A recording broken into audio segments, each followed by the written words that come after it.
Aaron, good afternoon. Yes, it's still very hot here in Lorne on the Surf Coast and all the way down the Great Ocean Road. There has been a wind change though, Aaron. The wind is now blowing from the south, and although in Lorne we can see the smoke coming up from the bushfire, which obviously is very extensive and still out of control, there's no immediate threat at all to the people of Lorne. 3 communities, as you say, have been evacuated: Kennet River, Grey River and Wangara, but the immediate threat to those communities has also subsided, which is wonderful news.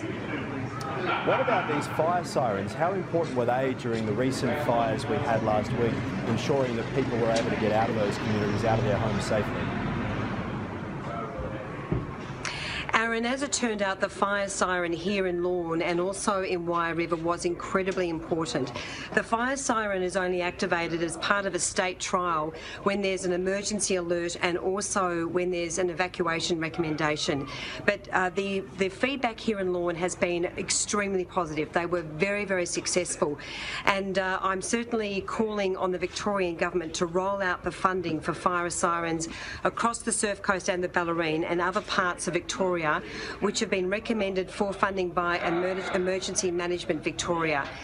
This funding was not offered in the last, or declined actually, in the last state budget, and I am very, very hopeful the Victorian Government will provide about $3 million for the next phase of this funding.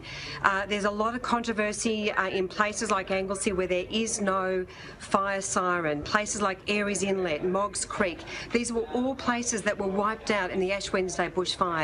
And there's a very strong feeling in these communities that this funding must be provided so that these fire sirens can be installed.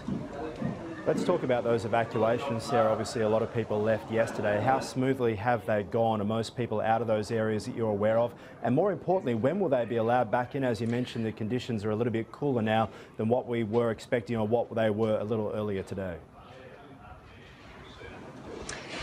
Aaron, there is the hope that the residents of Kennet River and Wangara and Grey River will be allowed to go back into their communities this evening. So the threat has certainly subsided, but there's still a high degree of watch and alert right down the Great Ocean Road.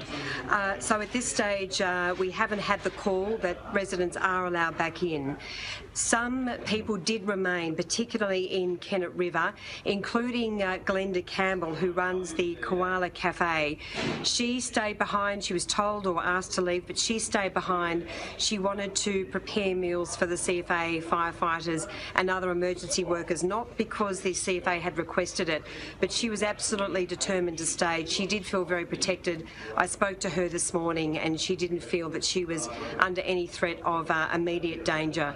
But certainly for those who did receive the call to evacuate, it's pretty important that people take this call seriously.